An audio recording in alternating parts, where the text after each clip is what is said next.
The Zephyrian war fleet emerged from hyperspace like death itself, their massive ships blotting out the stars around Earth's orbital defense platforms. Admiral Krixtal stood on the bridge of his flagship, his razor-sharp claws clicking against the command console as he studied the small blue planet below. His species had conquered 17 worlds in the past decade, each one falling within hours of their arrival.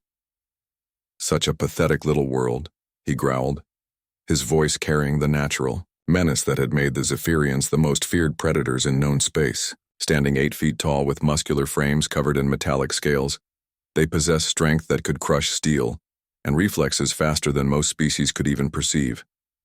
Their ships were technological marvels, powered by dark energy, cores and armed with weapons that could crack planets. The human delegation's ship approached slowly, a tiny speck against the vast Zephyrian fleet. Krixtal allowed himself a predatory smile, showing rows of serrated teeth. Every species they had encountered followed the same pattern. First came the desperate attempt at negotiation, then the brief and futile resistance, followed by complete submission. The humans would be no different. The small human vessel docked with his flagship, and Krixtal made his way to the meeting chamber. He had studied the intelligence reports on humanity during the long journey to their system. They were a young species barely 5,000 years removed from primitive tool use. Their bodies were soft and weak, lacking claws, fangs, or any natural weapons. They had managed to achieve faster-than-light travel only recently, making them technological infants compared to the Zephyrian Empire. The airlock hissed open, and 3 humans stepped aboard. Krixtal was surprised by how small they appeared in person. The tallest barely reached his chest, and their pale skin looked fragile enough to tear with the slightest pressure. The one in front, apparently their leader, stepped forward without showing any of the fear responses Krixtal had learned to recognize in other species. "I am Ambassador Sarah Chen," the human said calmly. "Thank you for agreeing to this meeting." Krixtal studied her with predatory interest. Most species trembled in his presence, their primitive instincts recognizing a superior predator. This human showed no such reaction, meeting his gaze directly with what appeared to be genuine curiosity rather than terror. "I am Admiral Krixtal of the Zephyrian Empire," he replied, his voice deliberately pitched to intimidate. "Your species has exactly one opportunity to surrender unconditionally. Refuse, and we will demonstrate why we are called the apex predators of the galaxy." Ambassador Chen nodded thoughtfully. "Before we discuss terms, I wonder if you might satisfy my curiosity about something. Your species clearly values strength and predatory prowess above all else, correct?" "Obviously," Krixtal snorted. "The strong rule, the weak serve. This is the natural order throughout the universe. Then you must find it strange that humans have never encountered another species that truly understands predation the way we do," Chen said, her tone remaining conversational. "Most of the aliens we've met are herbivores or scavengers. It's refreshing to finally meet true predators." Krixtal's eyes narrowed. Was this frail creature attempting to claim kinship with his people? Humans are clearly prey animals. You lack claws, fangs, natural armor, or any physical advantages. Your reaction time is pathetically slow, and your strength is negligible. "That's true," Chen agreed readily. "We're not built for individual physical dominance. But tell me, Admiral, what do you consider the most important trait of an apex predator?" The question caught Krixtal off guard. "Superior physical capabilities, obviously. Speed, strength, weapons." "Interesting perspective," Chen mused. "On Earth we had many species that were faster, stronger, and better armed than humans. We shared our world with creatures that could run 60 miles per hour, lift 10 times their body weight, or kill with a single bite. Yet somehow, we ended up at the top of the food chain." "Impossible," Krixtal growled. "The weak cannot defeat the strong." Chen smiled, and something in that expression made Krixtal's instincts whisper warnings he had never felt before. "Would you like to know what made humans the apex predators of Earth, Admiral? It wasn't our claws or teeth or scales. It was our ability to hunt in coordinated groups across impossible distances and time frames. We call it persistence hunting." Gestured to a display screen that activated, showing images of early humans. Our ancestors would select a target, something faster and stronger than themselves. Then they would pursue it relentlessly, not trying to catch it immediately but following its trail for days or even weeks. The prey would run until exhausted, then rest, then run again when the humans reappeared. But the humans never stopped coming. Krikstal watched the primitive scenes with growing unease. Crude tactics. Eventually, the prey animal would collapse from exhaustion, unable to run anymore. It would die not from superior strength or speed, but from the simple, terrifying realization that the humans would never ever stop hunting it, Chen continued.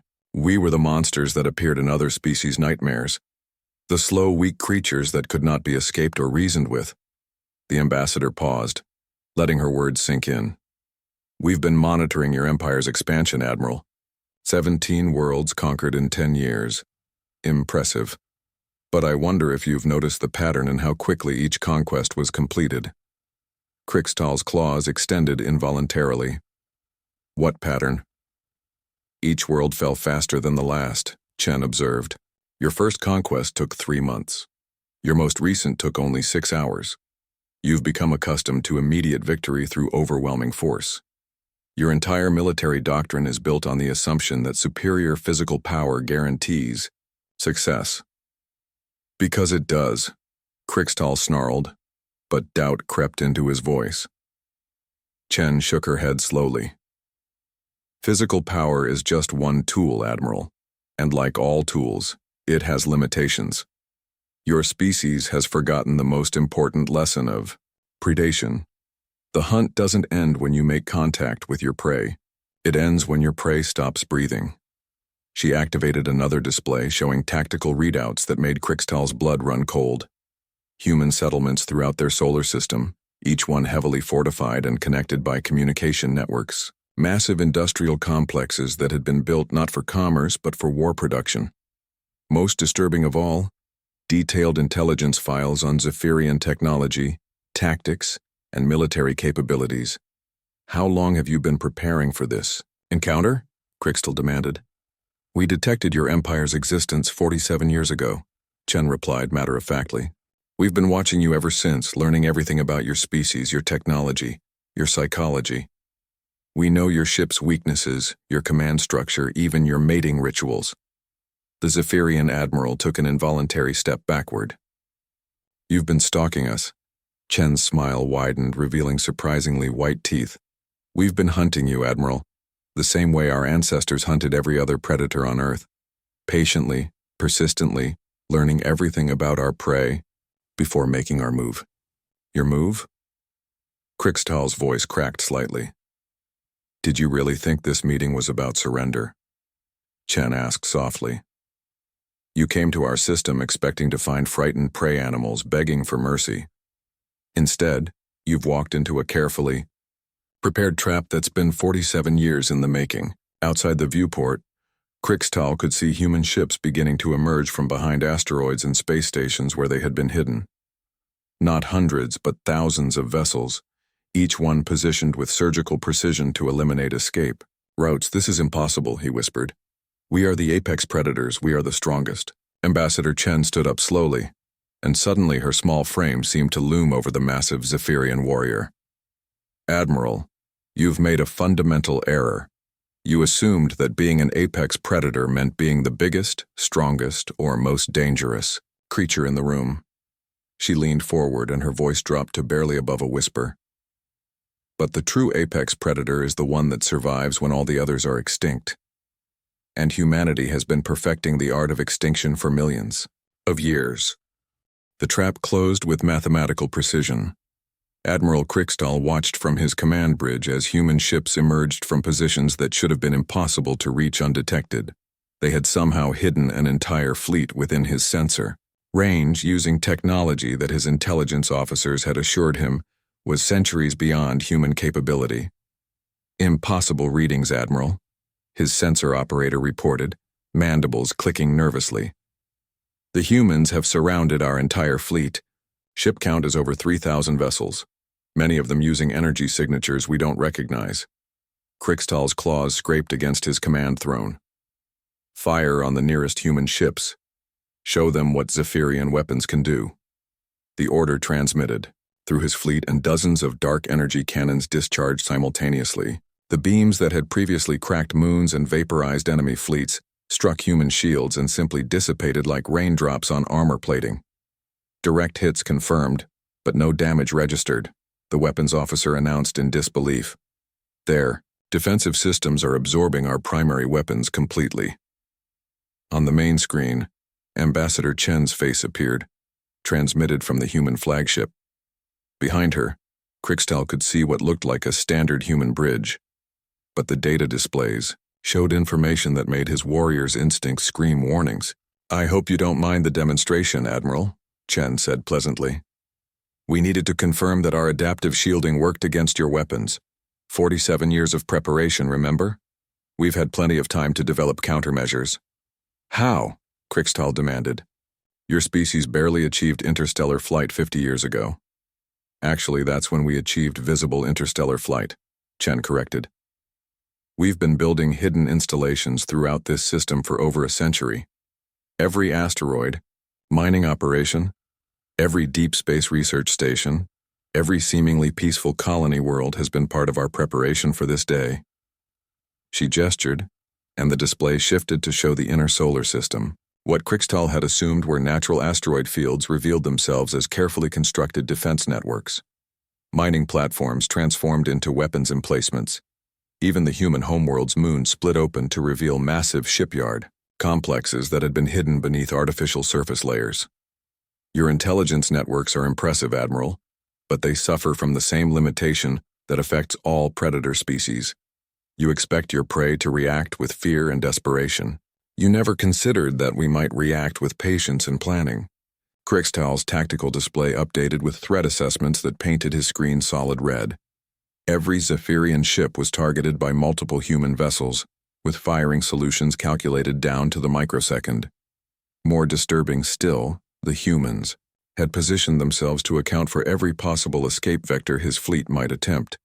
"This is still impossible," he growled. "Your species lacks the genetic advantages necessary for military success.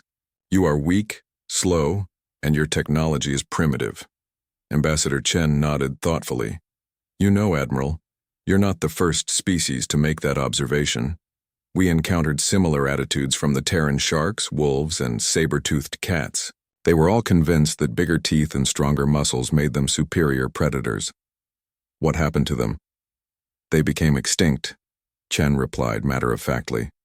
"Not because we were stronger or faster, but because we were more adaptable. When the environment changed, we changed with it.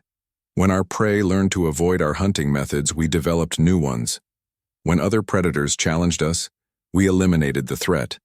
She activated another display, showing Zephyrian military formations from their previous conquests. "Your Empire's success has created a fundamental weakness, Admiral. You've never faced an enemy that didn't immediately flee or surrender. Your tactics assume that overwhelming initial force will end conflicts before they truly begin." Crixtal studied the tactical readouts, his strategic mind beginning to grasp the scope of humanity's preparation. "You allowed us to conquer other worlds to study our methods. We observed every engagement," Chen confirmed. "We analyzed your ship movements, weapon effectiveness, communication protocols, even the psychological profiles of your command staff. We know that you prefer frontal assaults, that your species values individual combat prowess over coordinated tactics, and that you consider retreat a form of cowardice." The human ships began moving in complex patterns around the Zephyrian fleet, not attacking, but constantly shifting positions in ways that made targeting solutions impossible. Crixtal realized with growing horror that they were being herded like livestock. "Your current formation, for example," Chen continued, "is designed to maximize the intimidation factor of your arrival. Very impressive visually, but it also clusters your ships together in a way that limits your mobility and creates overlapping fields of fire for our weapons." "Enough games," Crixtal snarled. "If you want to fight, then fight. Stop hiding behind words and face us in proper combat." Chen's expression didn't change, but something cold flickered in her eyes. "Admiral, you still don't understand. This isn't a fight. This is a controlled demonstration." She made a gesture, and every human ship fired simultaneously, not at the Zephyrian vessels but at specific points in empty space around them. The coordinated energy discharges created a web of intersecting beams that formed a perfect cage around the entire enemy fleet. "These are targeting lasers," Chen explained. "Non-lethal, but they're painting every vital system on every ship in your fleet. If we wanted to destroy you, you'd already be dead." The demonstration was terrifyingly effective. Crystal could see that his ships were completely trapped, unable to move without crossing the laser grid that marked where human weapons were aimed. Worse, the precision required to create such a formation implied computational abilities that his species couldn't match. "What do you want?" he asked finally. "The same thing humanity has always wanted, Admiral. To survive and prosper. Your empire represents a threat to that goal, so we're going to eliminate it." "You cannot destroy an entire stellar empire with a single fleet," Krikstal protested. Chen smiled, and this time the expression carried no warmth at all. "Who said anything about destroying it? Admiral, your species may be excellent individual fighters, but you're terrible at understanding complex systems. Your empire isn't held together by military force alone." New displays activated, showing Zephyrian worlds throughout their conquered territory. On each one, human agents were simultaneously revealing themselves, emerging from positions they had held for decades within Zephyrian society. Scientists, technicians, administrators, even military advisors who had been providing subtle guidance to the Empire's expansion. "Impossible," Krikstal breathed. "We would have detected alien infiltrators." "Would you?" Chen asked. "Your species judges individuals based on physical capability and aggressive behavior. Our agents simply acted according to those expectations. They volunteered for dangerous assignments, competed aggressively for promotions, and demonstrated the kind of warrior mentality that your people respect." The scope of human infiltration was staggering. Key positions throughout the Zephyrian Empire had been filled by humans who had spent years earning trust and gathering intelligence. Supply lines, communication networks, research facilities, even the capital world's defense systems had been compromised. "For 47 years we've been positioning our people throughout your empire," Chen continued.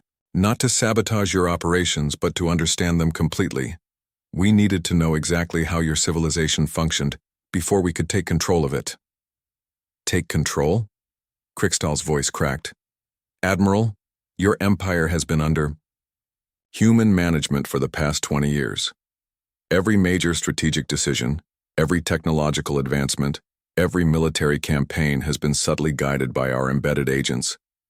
You conquered 17 worlds because we wanted you to conquer 17 worlds." The revelation hit Krikstal like a physical blow. "Why?"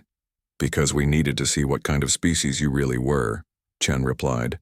"We had to know if the Zephyrians could be reasoned with, negotiated with, or if you were simply an aggressive species that would always represent a threat to others." She gestured to displays showing the conquered worlds. "Your treatment of subjugated populations told us everything we needed to know. Slavery, resource extraction, cultural destruction. You're not conquerors, Admiral, you're parasites." The human ships began closing in, maintaining their laser targeting grid while reducing the space available to the trapped Zephyrian fleet. Krikstal realized that his people were being compressed into an ever smaller area, like prey being driven toward a cliff. "So what happens now?" he asked. Ambassador Chen's expression softened slightly. "Now, Admiral, you and your people learn what it means to serve a true apex predator. Your empire doesn't end today. It gets new management." The Zephyrian homeworld of Kethvar had never known defeat. For 3,000 years, its crystalline cities had stood as monuments to predatory superiority, their towers reaching toward the stars like claws extended in permanent threat. High, Patriarch Vorthek stood in his throne chamber, watching the orbital displays that showed Admiral Krikstal's fleet motionless in human space. "No communication for 6 hours," his intelligence minister reported, nervous clicks accompanying each word. The last transmission showed the Admiral in some kind of negotiation with human representatives. Vorthak's massive frame, even larger than the typical Zephyrian warrior, radiated the controlled violence that had made him ruler of the most powerful predator species in the galaxy. His scales were deeper black than those of his subjects, And his claws had been surgically enhanced with metal implants that could cut through hull plating. Humans, he growled contemptuously. Crixtal is probably enjoying their begging for mercy. He always did prefer to play with his food. The throne room's massive doors slid open, and a figure walked in that made every Zephyrian present freeze in recognition. Dr. Marcus Webb had served as the High Patriarch's chief science advisor for 15 years, helping to develop the weapons and strategies that had made the recent conquests possible. His small human frame looked absurdly fragile among the towering warriors, but his brilliant mind had earned him grudging respect, even from the most militant Zephyrians. High Patriarch, Webb said, bowing in the traditional manner. I bring urgent news about the Earth situation. Speak, human, Vorthak commanded. Has Crixtal begun the bombardment? Webb straightened, and something in his posture made the assembled Zephyrian nobles unconsciously step backward. I'm afraid there's been a change in circumstances, High Patriarch. Admiral Crixtal's fleet is currently surrounded and captured. The silence that followed was so complete that the only sound was the subtle hum of the palace's environmental systems. Vorthak's claws extended fully, scraping against his throne's armrests with enough force to leave deep grooves in the metal. Impossible, he snarled. No species in the galaxy has the military capability to threaten a Zephyrian battle fleet. That was our assumption, Webb agreed calmly. It proved to be incorrect. Vorthak rose from his throne, his full height making him loom over the small human like a living mountain. You speak as if this development doesn't concern you, advisor. Remember that your position here depends entirely on my continued favor. Webb smiled, and the expression carried a confidence that made several noble warriors unconsciously check their weapon harnesses.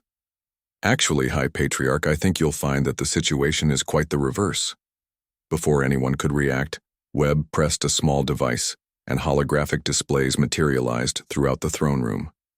The images showed Zephyrian worlds across the Empire, and on each one, humans were stepping forward from positions of authority and responsibility. For 23 years, I've had the honor of serving as your science advisor, Webb continued, his voice carrying clearly through the stunned silence. During that time, I've helped optimize your weapon systems, improve your starship designs, and develop the tactical doctrines that made your recent expansion possible. Vorthak stared at the displays showing human faces in positions throughout his empire. Military commanders, research directors, administrative officials, even personal advisors to planetary governors. The scope of infiltration was beyond anything he had imagined possible. Every significant advancement your empire has made in the past 2 decades has been guided by human intelligence, Webb explained. We didn't sabotage your development, High Patriarch. We accelerated it, steering your expansion in directions that served our long-term strategic goals. What strategic goals? Vorthak demanded, though his voice lacked its usual commanding authority. The same goal humanity has pursued throughout our history, Webb replied. Survival through adaptation and control of our environment. Your empire represented both a threat and an opportunity. A threat because of your aggressive expansion, and an opportunity because your species possesses certain qualities that could be useful under proper management. The High Patriarch's mind raced through the implications. If humans had been controlling Zephyrian technological development, then every weapon in his arsenal might be compromised. Every defense system could have hidden vulnerabilities. Every strategic plan might have been designed to serve human interests rather than Zephyrian ones. You used us, he growled. We guided you, Webb corrected. Your species has remarkable physical capabilities and natural leadership instincts. With proper direction, Zephyrians could become valuable assets in humanity's long-term expansion plans. One of the noble warriors, a young female named Kesra, stepped forward with her weapons drawn. Enough of this treachery. We'll execute this human spy and cleanse our empire of his corruption. Webb didn't move as the warrior approached. Her claws extended for a killing blow. Instead, he simply pressed another control on his device. Instantly, every Zephyrian in the room collapsed, their bodies convulsing as neural disruptors hidden throughout the palace activated. I'm sorry about the discomfort, Webb said, stepping over the writhing forms. The neural inhibitors will wear off in a few minutes. We installed them in all major government buildings during the recent security upgrades that I recommended. Vorthak struggled against the neural disruption, his enhanced physiology allowing him to maintain partial consciousness. "How long?" he managed to ask. "How long have we been in control?" Webb knelt beside the fallen High Patriarch, his expression almost sympathetic. "Effectively, about 18 years. Your decision to expand the Empire was genuinely your own, but every major choice after that has been influenced by human advisors." The neural disruptors deactivated, leaving the Zephyrians gasping but conscious. Vorthak pulled himself back to his throne, his mind reeling with the implications of systematic infiltration and control. "The conquered worlds," he said slowly. "The resources we extracted, the technologies we developed, all part of a carefully managed resource allocation program," Webb confirmed. "Humanity needed certain rare elements and industrial capabilities to prepare for our expansion into this galactic region. Your empire provided them while believing it was building its own military strength." Security alarms began wailing throughout the palace complex, but Webb seemed unconcerned. Through the throne room's massive windows, shapes could be seen moving in the sky above the capital city. Not Zephyrian atmospheric craft, but sleek human vessels that had somehow penetrated the planet's supposedly impregnable defense networks. "Your personal guard is currently being neutralized by human special forces," Webb explained conversationally. "Don't worry, we're using non-lethal methods. Dead Zephyrians can't serve humanity's interests, but cooperative ones can be extremely valuable." Vorthak watched his capital city's defenses activate, massive energy weapons rising from concealed positions throughout the urban landscape. The weapons charged, targeted the human aircraft, and then simply shut down without firing. "Remote override codes," Webb said, noticing the High Patriarch's attention. "Every major system in your empire has been equipped with human-designed control protocols. We've been your technology providers for so long that we've built administrative access into everything." The throne room doors opened again, and human soldiers entered in formation. Unlike the Zephyrian warriors, they moved with mechanical precision, their weapons and armor clearly designed for maximum efficiency rather than intimidation.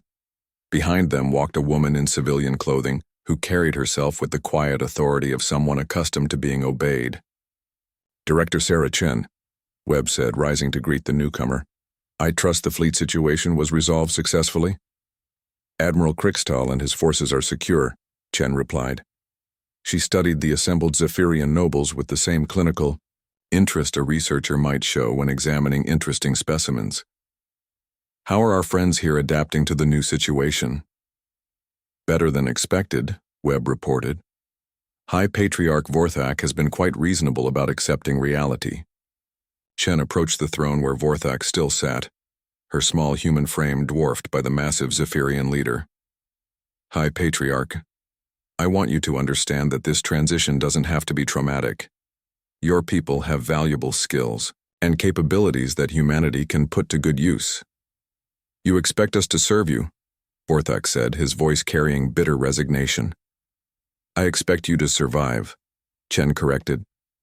"The galaxy is a dangerous place, High Patriarch.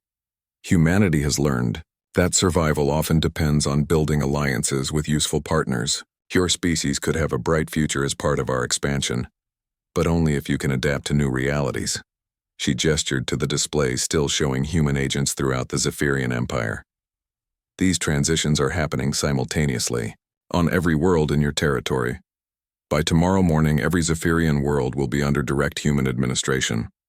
Your people can choose to cooperate and prosper, or they can resist and face consequences."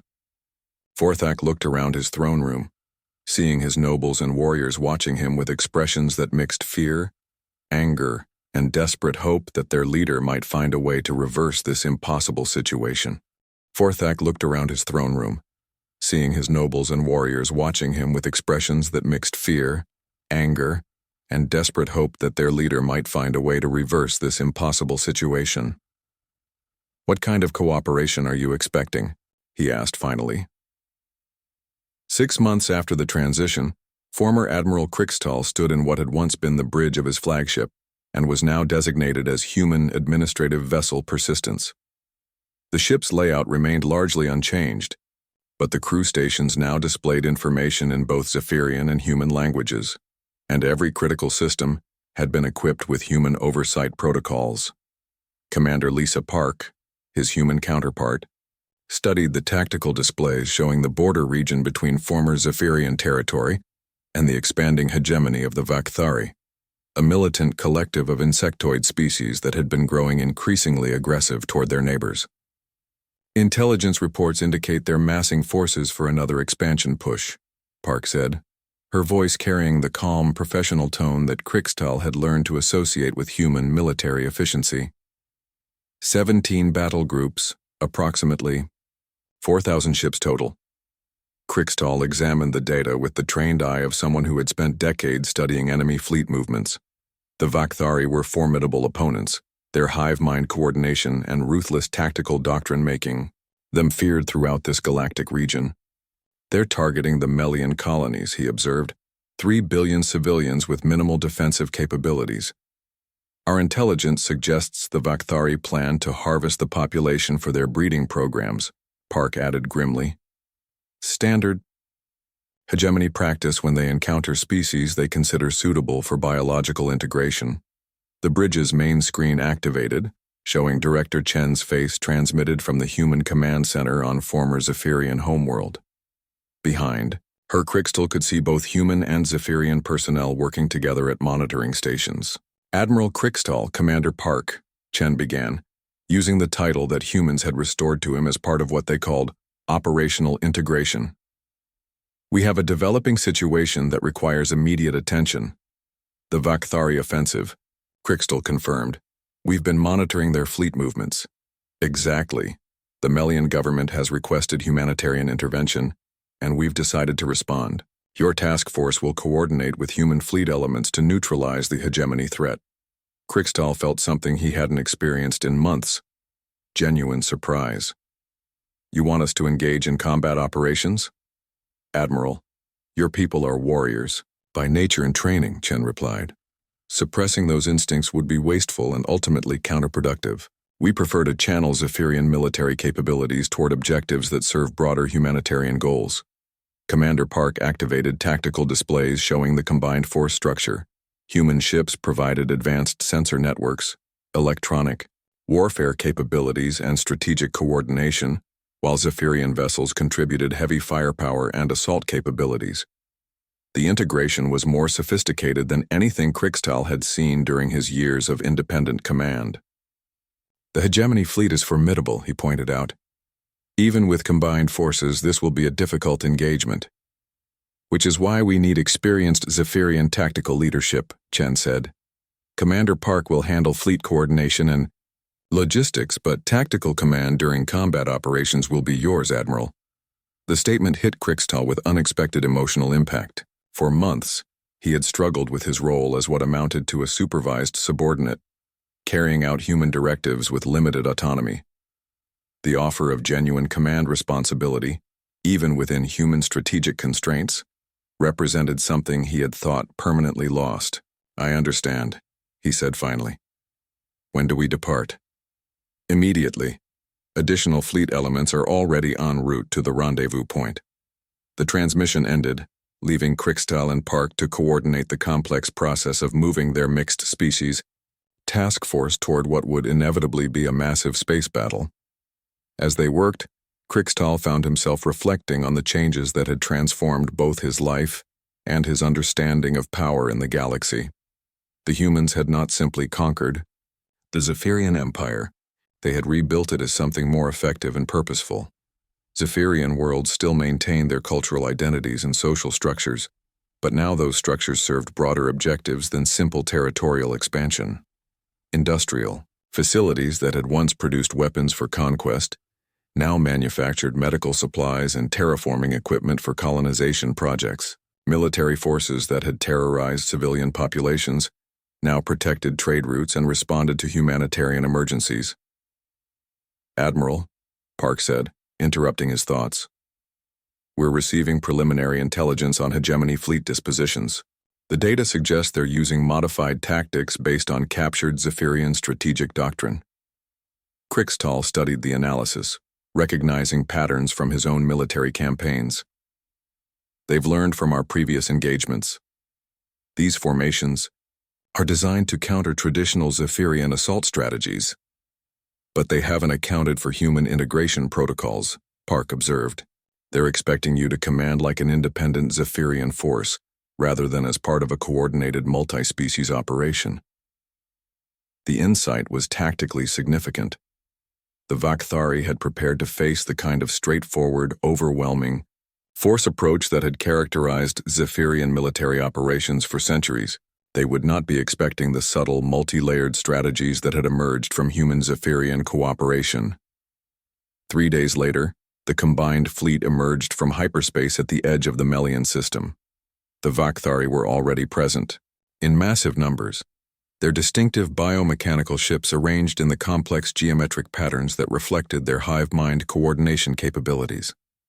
Enemy fleet count confirmed at 4,200 vessels, the sensor operator reported. They've established orbital bombardment positions around the 3 primary colony worlds. Krixtal studied the tactical situation with appreciation for hegemony efficiency. The Vakthari had positioned themselves to maximize civilian casualties, while making direct assault extremely costly for any rescue force. It was a ruthlessly effective strategy that exploited the humanitarian motivations of species that valued individual lives. Commander Park, initiate Phase 1 coordination protocols, he ordered. All human vessels to electronic warfare configuration. Zephyrian ships, prepare for aggressive maneuvering. The battle that followed demonstrated the evolution of both Zephyrian tactical doctrine and human strategic thinking. Instead of the frontal assaults that had characterized his previous commands, Krixtal found himself orchestrating a complex, multi-phase operation that used deception, misdirection, and precisely coordinated strikes. Human ships created false sensor readings that convinced the Vakthari they were facing a much smaller force, while Zephyrian vessels used their superior speed and firepower to hit targets that had been isolated by electronic warfare. The hegemony's hive-mind coordination, so effective against conventional threats, became a liability when faced with tactics specifically designed to exploit their communication dependencies. Hegemony command ship identified, Park reported. Designated target priority Alpha. Krixtal coordinated the strike with the precision that had made him one of the most feared commanders in Zephyrian space. But now that precision served a different purpose. Instead of conquest and domination, he was fighting to protect civilians who would never know his name, saving lives rather than taking them. The Hegemony command vessel exploded in a brilliant flash as concentrated Zephyrian firepower overwhelmed its defenses. Instantly, the coordination that had made the Vakthari fleet so formidable began to collapse as individual ship commanders struggled to maintain formation without centralized guidance.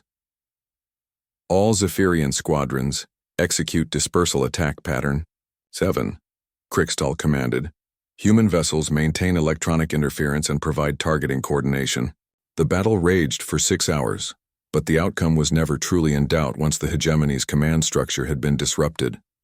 The Vakthari fought with typical insectoid tenacity, but their rigid tactical doctrine couldn't adapt quickly enough to counter the fluid, responsive strategies that emerged from human-Zephyrian cooperation. When the last Hegemony vessel either fled or was destroyed, Krixtal found himself looking at casualty reports that showed something unprecedented, a major fleet engagement where civilian casualties had been minimized and enemy forces had been defeated without the massive destruction that typically characterized interstellar warfare. Admiral, Park said quietly, you should know that this engagement is being studied throughout human space as an example of effective multi-species military integration. Krixtal turned to face his human counterpart, seeing something in her, expression that looked almost like respect. And what conclusion are they reaching? That Zephyrian tactical instincts, when properly channeled, represent one of the most effective military capabilities in known space, she replied. Your people aren't just serving humanity, Admiral. You're helping to define what the future of galactic civilization looks like. As their ship moved toward the liberated Melian colonies to coordinate humanitarian relief efforts, Krixtal reflected on the strange turns his life had taken. 6 months ago, he had been the supreme commander of a conquering fleet, spreading fear and subjugation throughout the galaxy. Now he was something that would have been unthinkable under the old system, a protector, using his skills to defend the weak rather than exploit them. The transformation wasn't just personal, it was species-wide. Throughout former Zephyrian space, his people were discovering that their strength and courage could serve purposes beyond simple domination. They were becoming explorers, defenders, builders of something larger than themselves. And perhaps most importantly, they were learning that true apex predator status wasn't about being the strongest creature in the ecosystem. It was about being the one that ensured the ecosystem itself survived and thrived. 2 years had passed since the Vakthari engagement, and the conference chamber aboard the diplomatic station New Geneva hummed with tension as representatives from 18 different species gathered for the most ambitious peace summit in galactic history. Admiral Krixtal stood beside Director Chen, both of them studying the complex political dynamics that would determine whether this gathering would prevent a sector-wide war or trigger one. The Corvin Federation delegation huddled in one corner, their crystalline forms reflecting the chamber's lights in patterns that indicated extreme agitation. Across the room, the Thex Empire's representatives maintained the rigid posture that characterized their militaristic culture. Between them, a dozen other species maintained careful distances, each group representing different political factions and territorial claims. The situation is deteriorating rapidly, Chen observed quietly. 3 different alliance structures, all convinced that compromise means weakness. Krixtal nodded, his enhanced senses picking up the subtle chemical signals that indicated rising aggression levels among several delegations. The Corvin Federation is preparing to withdraw from negotiations. Their pheromone emissions suggest they're moving toward a military response to territorial disputes. Dr. Marcus Webb approached from where he had been coordinating with the human diplomatic staff. His role had evolved considerably since the Zephyrian integration, and he now served as humanity's chief xenopsychology advisor for complex, multi-species negotiations. "We have a problem," Webb reported. The Thex Empire just received intelligence that the Corvin Federation has been secretly militarizing the disputed border systems. They're demanding immediate inspections or they'll consider it an act of war. Chen studied the tactical displays that showed military positions throughout the sector. 3 major powers, each backed by multiple smaller allies, were maneuvering toward positions that would make peaceful resolution increasingly unlikely. Traditional diplomacy isn't going to work here, she concluded. Too many competing interests, too much historical animosity, and too little trust between the major players. "What are you suggesting?" Krixtal asked, though he suspected he already knew the answer. "Applied xenopsychology," Webb said. "We use what we've learned about predator-prey dynamics to restructure the entire negotiation framework." The plan that emerged was unlike anything that had been attempted in galactic diplomatic history. Instead of trying to mediate between the competing factions, humanity would demonstrate why cooperation served everyone's survival interests better than conflict. Within hours, human intelligence networks throughout the sector began feeding carefully selected information to all major powers simultaneously. The data revealed the existence of a previously unknown threat. Massive automated war machines left behind by an ancient civilization, reactivating in response to the electromagnetic signatures generated by large-scale military buildups. "The beauty of this approach," Webb explained to the assembled human command staff, "is that it's completely true. Our archaeological teams discovered the machine complexes 6 months ago. We've just been waiting for the right moment to reveal their existence." The revelation had immediate effects. Within days, all 3 major powers had confirmed the presence of ancient war machines in their territories.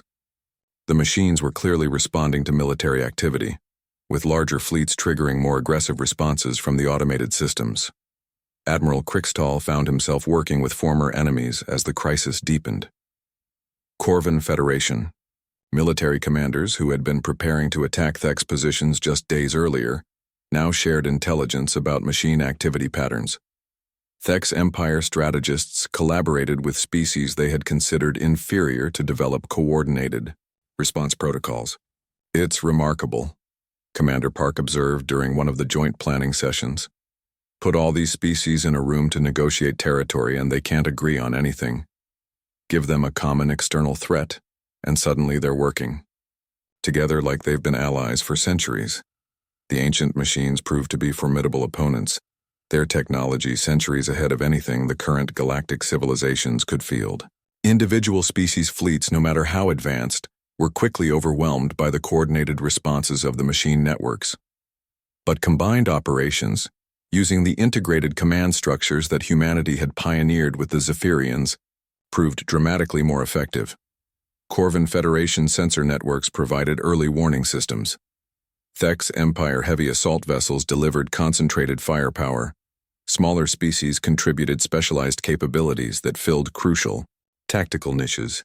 Crixtal found himself commanding not just Zephyrian forces, but mixed species battle groups that included former enemies working in coordination for the first time in their civilization's histories. The tactical challenges were immense, but the strategic implications were even more significant. "Admiral," Dr. Webb said during a brief pause between engagements, "you should know that military cooperation patterns established during this crisis are being formalized into permanent alliance structures." "Meaning?" Crixtal asked, though he was beginning to understand the scope of humanity's long-term planning, meaning that species which were preparing for war against each other 3 weeks ago are now discussing joint defense treaties and resource-sharing agreements, Webb replied. "The external threat has forced them to recognize that cooperation provides better security than competition." The campaign against the ancient machines lasted 4 months and required unprecedented levels of interspecies coordination. By the time the last machine complex was neutralized, the participating civilizations had developed communication protocols, command structures, and trust relationships that would have taken decades to establish through conventional diplomacy. In the aftermath, as representatives gathered once again at New Geneva to formalize the new alliance structures, Crixtal realized that humanity had orchestrated something far more sophisticated than a simple peace treaty. They had fundamentally restructured the political dynamics of an entire galactic sector. "The machines were real," he said to Chen as they watched the signing ceremonies.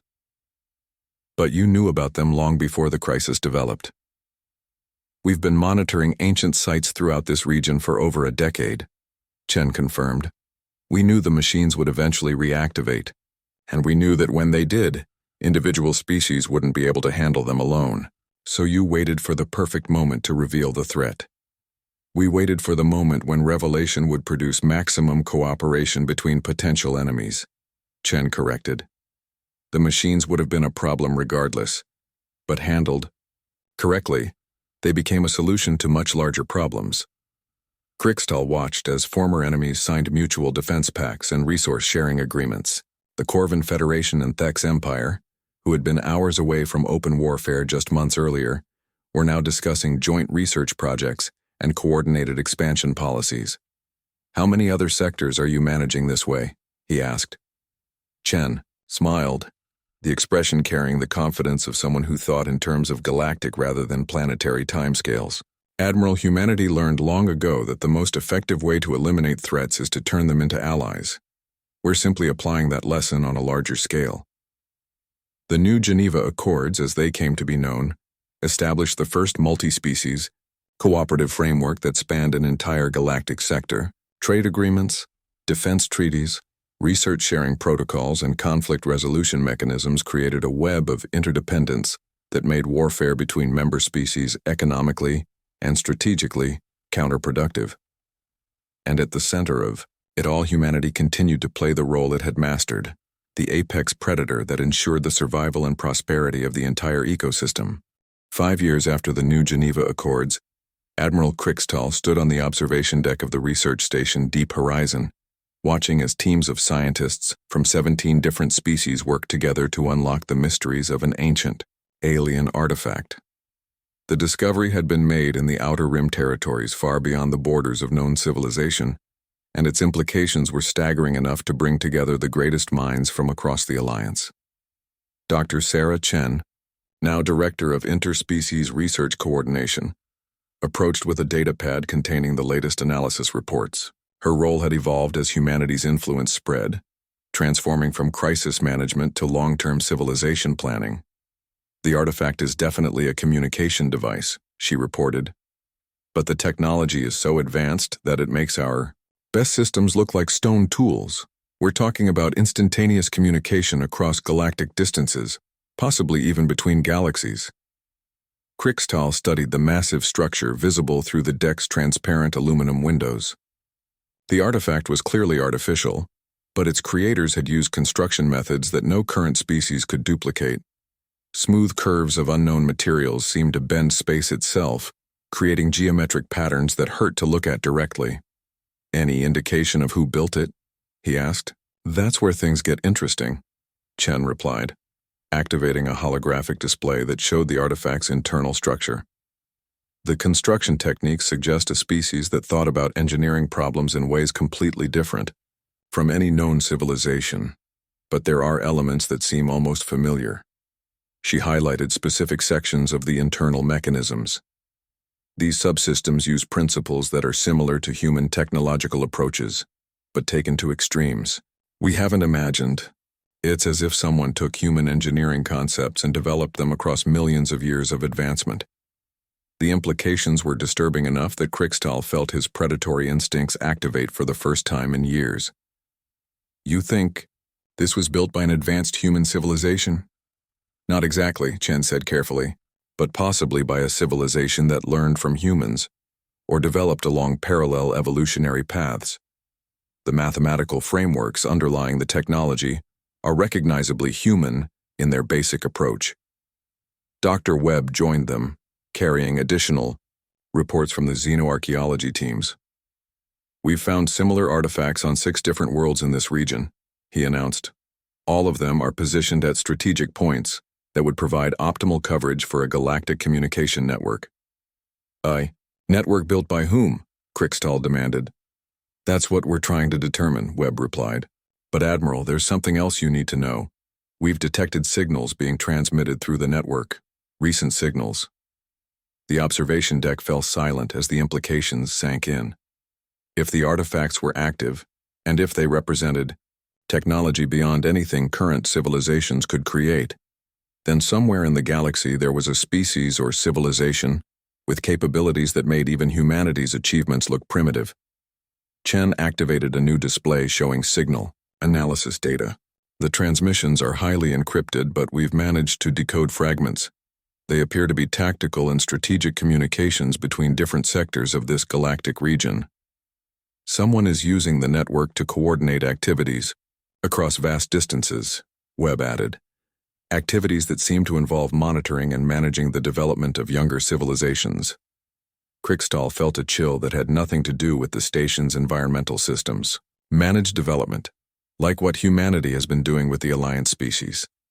"Exactly like what we've been doing," Chen confirmed, "but on a scale that encompasses entire galactic arms rather than individual sectors." The evidence that emerged over the following weeks painted a picture that challenged everything the Alliance species thought they understood about their place in the galaxy. The artifacts were part of a vast network that had been operating for millions of years, facilitating communication and coordination between civilizations so advanced that their activities were barely detectable by younger species.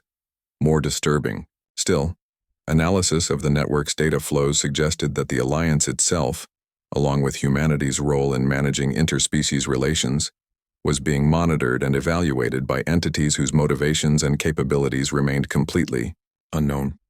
"We're not the apex predators," Krixtal realized during one of the briefing sessions. "We're being managed by something that sees us the way we see the other Alliance species." "That appears to be the case," Chen agreed.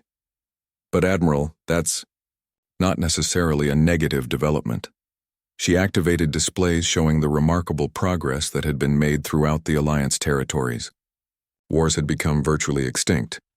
Resource conflicts were resolved through negotiation and technological advancement rather than violence. Scientific and cultural exchange had accelerated the development of all member species beyond anything they could have achieved independently.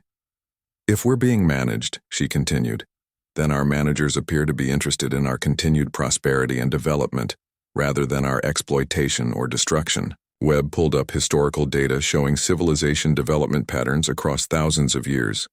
The evidence suggests that this management system has been guiding galactic development for millions of years, helping younger species overcome the technological and social challenges that typically lead to self-destruction. But to what end? Krikstal asked. Unknown, Chen admitted. But we can make educated guesses based on the patterns we've observed. The management system seems designed to maximize the survival and development of intelligent life throughout the galaxy. As if summoned by their discussion, the artifact's communication systems activated, filling the research station with harmonic resonances that seemed to carry meaning beyond simple sound. Translation systems struggled to process the incoming message, but gradually words began to appear on the displays. Attention Developing Alliance Network, the message read. Your recent progress has been noted and evaluated. Integration protocols are now available for advancement to next developmental phase. Do you accept enhanced coordination with Galactic Management Network? The silence that followed lasted for several minutes as everyone in the observation deck struggled to process the implications. They were being offered membership in a galactic civilization so advanced that it had been invisibly managing the development of younger species for millions of years. It's a test, Krikstal realized. They've been watching to see if we could develop the kinds of cooperative relationships that would make us suitable for inclusion in their larger network. Chen nodded slowly. And humanity's role in managing the Alliance was probably part of that test. They wanted to see if we could demonstrate the kind of long-term thinking and interspecies coordination that would qualify us for advancement. The decision facing them was unprecedented in scope. Accept the offer, and their civilizations would gain access to technology and knowledge beyond imagination, but they would also become junior members of a galactic community whose true nature and objectives remained mysterious. Refuse and they would continue their current development path but potentially miss the opportunity for advancement that might not come again for millions of years. Admiral, Chen said finally, what do you recommend? Krikstal looked out at the artifact, then at the research team still working to understand technologies that were barely comprehensible to current science. He thought about his own journey from conqueror to protector, and humanity's role in transforming an entire galactic sector from potential warfare to unprecedented cooperation.